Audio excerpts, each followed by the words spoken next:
Assalamualaikum warahmatullahi wabarakatuh. Rabbana auzi'na an nashkura ni'mataka allati an'amta alaina wa ala walidina wa an na'mala salihan tardah wa adkhilna bi rahmatika fi ibadika salihin. Mari kita lanjutkan masih membahas tentang fadilah tawakal. Wa yurwa, dan diriwayatkan an Rasulillah sallallahu alaihi wasallam, dari Kangjeng Rasul sallallahu alaihi wasallam. Riwayat ini dari Imam Tobroni. Annahu, bahwasanya Kangjeng Nabi kana ada idza asaba, jika mengenai ahlahu, kepada keluarganya apa khososatun, kemiskinan.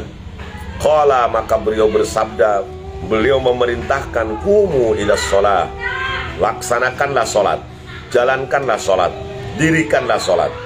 Jadi kalau Kangjeng Nabi mendapatkan kesusahan, kerepotan hidup, sering saya sampaikan, hidup ini seperti roda, terus berputar. Ada kalanya di atas, ada kalanya di samping, ada kalanya di bawah. Ketika Kangjeng Nabi mendapatkan kesusahan hidup, maka beliau memerintahkan keluarganya untuk menjalankan sholat. Qumu ilas sholat, segera sholat. Wa yaqulu, dan beliau bersabda, bihadza amaroni Rabbi azza wa jalla, dengan sholat inilah Tuhanku memerintahkanku. Qala azza wa jalla fil Quran, wa'mur ahlaka bis sholah wastabir 'alaiha. Wa'mur, perintahkan ahlaka, keluargamu, bis sholati, untuk sholat, wastabir, dan bersabarlah 'alaiha, dalam menjalankan sholat itu.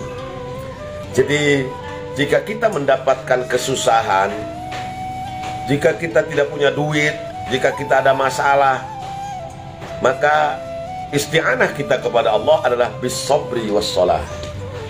Dalam ayat yang lain Allah berfirman, wasta'inu bis-sabri was-shalah, hendaklah kalian minta tolong kepada aku, kata Allah, bis-sabri, dan dengan kesabaran, was-shalah, dan dengan sholat. Wa innaha lakabiratun illa 'alal khashi'in. Sholat itu memang berat sekali kecuali bagi orang-orang yang khusyuk. Lamun orang keur teu boga duit teh ulah pusing-pusing. Kalau kita nggak punya duit, ada masalah, ada problem yang mengganggu pikiran kita, mengganggu hati kita, segeralah sholat. Karena Allah Subhanahu wa ta'ala memerintahkan kita agar menjalankan sholat itu manakala, ya, tentu sholatnya bukan sholat fardu ini. Yang dimaksud di sini bukan sholat fardu. Kalau sholat fardu ya mau susah mau senang juga wajib dijalankan. Sholat di sini adalah sholat hajat yang bisa meringankan beban kita, sholat di waktu malam, sehingga ketika banyak masalah kita bangun di tengah malam, tatkala orang lain terlelap dengan tidurnya, dibuai dengan mimpi-mimpi indahnya, kita pergi ke air, ngambil air wudhu, kemudian datang ke musola di rumah kita masing-masing, sholat tahajud, berlinang air mata. Setelah itu kita wiridan, membaca tahlil la ilaha illallah 100, istighfar 100, salawat 100. Kemudian kita angkatkan tangan, Allahumma lakal hamdu anta qayyumus samawati wal ardi wa man fihinna walakal hamdu anta nurus samawati wal ardi wa man fihinna, sambil tadarru, penuh rasa takut, penuh kerendahan hati di hadapan Allah Subhanahu wa ta'ala, zat yang memiliki segalanya. Kita adukan semua nasib kita kepada Allah. Ya Allah, aku sedang ikhtiar, tapi begitu berat rasanya kehidupan ini aku rasakan.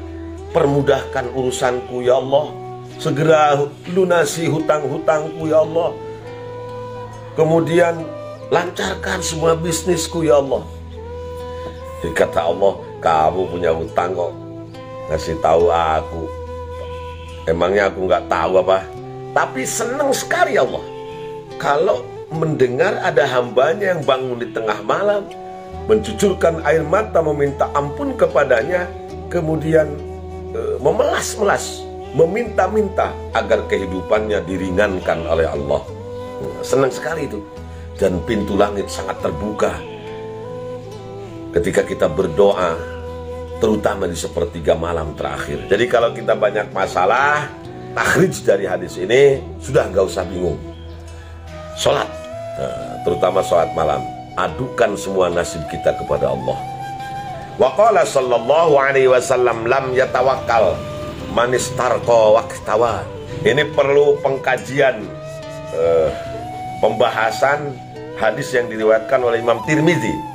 Tidak termasuk orang yang tawakal, man, orang, istarko yang minta diruqyah. Waqtawa, dan melakukan pengobatan secara kai. Kai itu memanaskan logam, kemudian si logam itu ditempelkan ke bagian tubuh yang sakit. Itu kai namanya. Itu pengobatan zaman dahulu itu. Pengobatan purbakala yang masih dipakai sampai sekarang. Kalau istirqa itu minta diruqyah. Jadi orang yang mintain diruqyah, ruqyah saya dong, saya kayaknya ini ada gangguan yang gaib ini. Itu katanya, kata Kanjeng Nabi dalam hadis ini ya, hadis Imam Tirmizi, lam yatawakkal, tidak termasuk orang yang tawakal. Artinya gimana? Kalau kita memang ada masalah, bukan melakukan, mau ya ruqyah sendiri aja. Ruqyah di sini, kai di sini yang dilarang oleh Kanjeng Nabi adalah kai serta ruqyah yang berdasarkan ruqyah jahiliyah, bukan ruqyah syar'iyah yang seperti yang kita lakukan sekarang. Jadi jumpa jampenya itu jang jawokan, pariantang pariantung pariang gantung di disung aing datang sianang tung aing barik sia cerik bangengik ah wadas ah johar cilamaya, kan begitu. Nah itu tidak termasuk orang yang tawakal seperti itu. Tapi kalau ruqyah yang syar'iyah sekarang ya, seperti di NU juga ada Jamiah Ahli Ruqyah ya sekarang itu. Ada ikatannya khusus yang membidangi tentang ruqyah ini. Waruya, dan diriwayatkan annahu bahwasanya lamma qala Jibril Ibrahim, ketika malaikat Jibril berkata kepada Nabi Ibrahim alaihissalam, waqad rumiya ilan nar bil manjaniq alaka hajatun qala amma ilaika fala. Ketika Nabi Ibrahim alaihissalam, seperti yang kita ketahui dulu, beliau ini ditangkap oleh Raja Namrud berdasarkan intel-intelnya Raja Namrud. Walaupun waktu menghancurkan berhala-berhala, patung-patung yang ada di kuilnya Raja Namrud ini, gak ada yang lihat. Tapi ya itu tadi, ada CCTV yang bisa memperkuat dugaan bahwa Ibrahimlah pelakunya. Akhirnya dicarilah Ibrahim kemana-mana dan ditemukan. Nabi Ibrahim disidang di hadapan persidangan Raja Namrud. Itu diceritakan dengan detail dalam Al-Quran. Sampai ketika itu Nabi Ibrahim menjawab dengan jawaban yang diplomatis, yang cerdas, yang menghindar dari jawaban yang bohong tetapi nyata, seolah-olah bohong tapi nyata. Ma fa'altuhu bal fa'alahu kabiruhum hadza. Aku tidak melakukan penghancuran patung ini, tetapi bal fa'alahu kabiruhum hadza. Yang melakukan itu, yang melakukan penghancuran itu ya kabiruhum, yang paling besar itu ya hadza, hadzanya ke beliau. Gitu. Hadzanya menunjuk Nabi Ibrahim sendiri. Akhirnya diputuskanlah oleh Raja Namrud, Nabi Ibrahim bersalah dan harus dihukum mati dengan cara dibakar hidup-hidup. Akhirnya seluruh rakyat pada waktu itu, Raja Namrud pada waktu itu dikumpulkan, diberikan maklumat untuk membawa kayu bakar. Seluruh rakyatnya disuruh bawa kayu bakar satu ikatan. Ya kalau 100 ikatan sih mungkin sedikit, tapi ini puluhan ribu, bahkan mungkin ratusan ribu ikat. Rakyat yang membawa ikatan kayu bakar itu akhirnya tertumpuk seperti gunung, seperti bukit ya, gede menggunung. Kemudian dinyalakan kayu bakar itu sampai apinya menyala-nyala ke angkasa. Wah, bingung ini tentaranya Raja Namrud. Gimana caranya Raja? Ini kan apinya gede, kita kalau mendekat bahaya ini, malah kita yang terbakar juga. Wah, kamu bodoh, kata Namrud. Sudah, kita buat manjanik. Apa itu manjanik? Ketepel besar. Jadi bandring raksasa, ketepel besar, yang bisa melemparkan alat perang itu ya, manjanik itu. Melemparkan bola atau batu besar yang menghancurkan tentara musuh. Itu manjanik. Di manjanik ini Nabi Ibrahim ditempatkan, dibandringkan seut. Kalau orang Sunda dulu, hiji, dua, tilu, walaya ing yaung, gitu kan. Kalau dulu orang Sunda walaya ing yaung, orang Kerawang ini tahu kalau di Tasik, kalau di Subang, walaya ing yaung. Nah, akhirnya Nabi Ibrahim pas jatuh di puncak, nah, di tengah-tengah kobaran api Raja Namrud ini. Nah, di bikinan Raja Namrud ini. Sepersekian detik sebelum Nabi Ibrahim sampai ke tengah-tengah dari kobaran api itu, Allah menyuruh api, ya naru kuni bardaw wa salaman ala Ibrahim. Hei api, kuni bardan, dingin kamu, wasalaman, selamatkanlah Ibrahim. Jadi sepersekian detik sebelum Nabi Ibrahim tubuhnya jatuh menimpa kobaran api itu, api menjadi dingin. Bahkan Nabi Ibrahim masuk ke dalam kobaran api itu seperti masuk ke dalam kulkas, kedinginan, dingin yang luar biasa, bukan panas malah dingin. Ya, subhanallah, yaitu kuasa Allah ya. Kenapa demikian? Karena Nabi Ibrahim benar-benar tawakal, menyerahkan sepenuhnya kepada Allah dengan mengucapkan hasbiyallah wa ni'mal wakil. Ditanya itu ketika dilemparkan itu sama malaikat Jibril, "Hei Ibrahim, kamu punya kebutuhan sekarang? Kamu pengen diselamatkan? Apakah kamu punya permintaan kepadaku? Alaka hajatun?" Qala amma ilaikal fala. Nabi Ibrahim menjawab, "Saya nggak butuh kamu Jibril. Saya sudah serahkan sepenuhnya kepada Allah. Hasbiyallah wa ni'mal wakil, ni'mal maula wa ni'mal nasir." Nah, ini ucapan hasbiyallah wa ni'mal wakil ini ternyata bukan hanya diucapkan oleh kita sekarang, tetapi pernah diucapkan oleh Nabi Ibrahim alaihissalam. Hasbiyallah wa ni'mal wakil. Cukuplah Allah segalanya bagiku. Allah telah mencukupkanku, dan Allah sebaik-baik yang menjadi wakil, artinya yang mengurusi aku. Serahkan saja sama Allah. Nah, malaikat Jibril, sudah kalau begitu kamu nggak butuh saya balik lagi ke langit aja. Kira-kira seperti itu. Dan luar biasanya, memang betul ketawakalan beliau dengan mengucapkan hasbiyallah wa ni'mal wakil ini, si api yang begitu berkobar dirasakan oleh Nabi Ibrahim sangat dingin, bahkan seperti ada di lautan es. Masya Allah. Jadi ketika sudah berpuluh-puluh hari, konon katanya sampai 40 hari Nabi Ibrahim berada di dalam kobaran api itu, ya tiba-tiba keluar krasak krusuk. Nabi Ibrahim keluar, dikiranya sama Raja Namrud sama tentaranya Ibrahim sudah geseng, sudah gosong, sudah jadi debu. Tapi ternyata subhanallah, Nabi Ibrahim keluar dari bekas kobaran api justru dalam keadaan dingin, menggigil beliau. Kedinginan.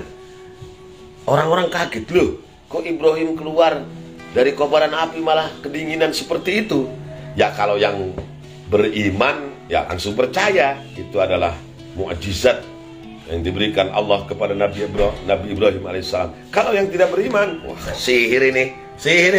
Nah, biasa kan seperti itu orang sekarang juga ya. Cerita Nabi Ibrahim ini sampai Allah idh qala dzalika hina ukhidha liyurma. Nabi Ibrahim ketika mengucapkan hasbiyallah wa ni'mal wakil ini, ketika beliau diciduk oleh Raja Namrud, kemudian diputuskan untuk dibunuh, dibakar hidup-hidup, kemudian diikat, tidak bisa bergerak, mungkin ikatannya juga dengan ikatan rantai yang kuat. dimasukkan kepada ketepel raksasa itu, langsung dilemparkan. Saat ketika beliau ini diikat itulah, maka beliau terus-terusan membaca hasbiyallah wa ni'mal wakil, hasbiyallah wa ni'mal wakil. Ada salah satu ahli hikmah ya yang ngasih tahu ke saya, kalau kamu dalam keadaan lapar, gak punya duit, tapi lapar, baca saja hasbiyallah wa ni'mal wakil 400 kali. Nah, itu akan kenyang dengan sendirinya. Hasbiyallah wa ni'mal wakil, hasbiyallah wa ni'mal wakil, hasbiyallah wa ni'mal wakil, hasbiyallah wa ni'mal wakil. Dalam keadaan terdesak tapi ya, itu pasti akan kenyang dengan sendirinya. Pokoknya apapun keadaan kita ketika kita sedang terdesak, sedang darurat, sedang emergency, baca yang banyak hasbiyallah wa ni'mal wakil, ni'mal maula wa ni'man nasir. Insyaallah kita akan mendapatkan pertolongan dari Allah Subhanahu wa ta'ala. Allah berfirman tentang Nabi Ibrahim ini, wa Ibrahim alladzi waffa, dan kepada Ibrahim alladzi yang waffa, menyempurnakan. Waffa di sini menyempurnakan keimanannya, keimanannya kepadaku, kata Allah, dengan tawakal sesungguhnya. Jadi tawakal ini menjadi penyempurna keimanan seseorang. Surat An-Najm ayat 37, silakan Anda buka tafsirnya. Dari kisah Nabi Ibrahim alaihissalam ini kita bisa belajar bahwa ketika hati kita pasrah betul kepada Allah, tanpa ikhtiar sedikit pun, ya, tanpa ikhtiar sedikit pun, kita hanya benar-benar menyerahkan sepenuhnya kepada Allah. Karena ikhtiar sudah tidak mungkin gitu. Sudah tidak mungkin kita menghindar dari kobaran api umpamanya, dari sebuah kecelakaan, dari sebuah bencana. Maka bacalah hasbiyallah wa ni'mal wakil dengan penuh ketawakalan kepada Allah, berserah diri kepada Allah, insya Allah selamat. Insya Allah selamat. Nah, asal yakin saja. Ya, yang susahnya itu menumbuhkan keyakinan dalam hati kita. Kita seolah-olah ragu Allah itu bisa menyelamatkan kita. Seolah-olah seolah kita ini ragu, seolah-olah Allah tidak berbuat apa-apa kepada kita. Itu yang salahnya. Padahal kalau dibarengi dengan keyakinan hasbiyallah wa ni'mal wakil atau hasbunallah wa ni'mal wakil, itu merupakan bentuk kepasrahan yang sempurna dari seorang hamba kepada Khaliknya. Wa Allah ta'ala ila Daud alaihissalam, ya Daud, ma min abdin ya'tasimu bi tuna khalqi fatakayyadahu samawati wal ard illa ja'atu lahu makhrajan. Allah memberikan wahyu kepada Nabi Daud alaihissalam dalam kitab Zabur tentunya ini, karena Nabi Daud ini menerima wahyu ya, dan menjadi kitab, namanya kitab Zabur, seperti hanya Al-Quran kepada Kangjeng Nabi Sallallahu Alaihi Wasallam. Firman Allah kepada Nabi Daud, ya Daud, ma min abadin, tidak dari seseorang pun ya'tasimu bi, yang berpegang teguh kepadaku, duna khalqi, bukan kepada makhlukku. Dia mengandalkanku, bukan mengandalkan makhluk-makhlukku.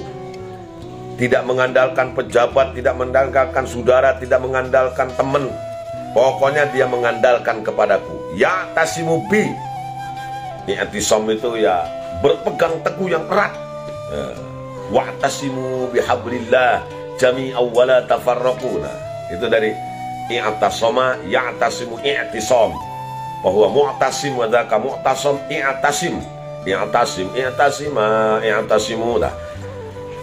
I'tisam itu adalah berpegang teguh dengan erat kepada Allah,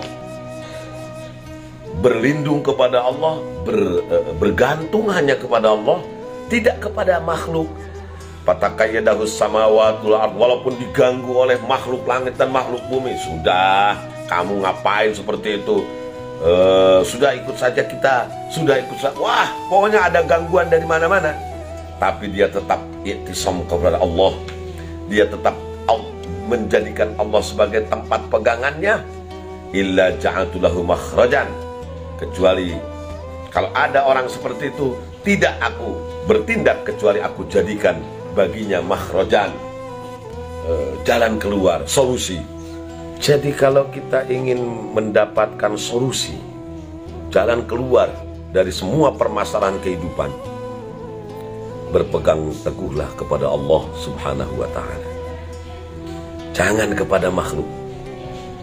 Jangan mengandalkan teman, jangan mengandalkan orang tua, jangan mengandalkan saudara, jangan mengandalkan pejabat. Sudah kepada Allah saja. Biarkan Allah yang memberikan solusi. Ya solusinya terserah Allah. Mungkin Allah mengirim teman yang baik, yang bisa memecahkan masalah kita. Mungkin Allah mengirim seseorang yang diberikan keringanan hati untuk menjadi penolong kita. Terserah Allah saja. Ma min abdin ya'tasimu bi duna khalqi illa ja'altu lahu makhrajan. Jalan keluarnya, solusinya pasti Allah berikan kepada orang yang bertawakal kepadanya. Ya, sekali lagi tawakal itu sering saya sampaikan, yang disampaikan oleh siapa? Para ulama, terutama Imam Ghazali dalam kitab Ihya-nya, tafwidul amri lillah wathiqah bima qaddarallah ma'al akhdhi bil asbab wal jiddi wal ijtihad. Yang disebut tawakal itu menyerahkan sepenuhnya segala urusan kepada Allah dan mempercayakan penuh, thiqah itu percaya penuh bima qaddarallah, terhadap sesuatu yang telah ditentukan Allah, tetapi ma'al akhdhi bil asbab wal jiddi wal ijtihad. Sebagai makhluk kita tetap melakukan asbab, melakukan ikhtiar, melakukan usaha, wal jiddi wal ijtihad, dengan sungguh-sungguh dan maksimal. Itulah makna tawakal yang disampaikan oleh para ulama kita. Itu saja yang dapat saya sampaikan. Kurang lebihnya mohon maaf. Yang benar datang dari Allah, yang salah datang dari kebodohan saya. Semoga Allah mengampuni dosa kita semua. Khidma sofa wa da'ma kadar wal afu minkum wallahul muwaffiq ila aqwamit thariq. Wassalamualaikum warahmatullahi wabarakatuh.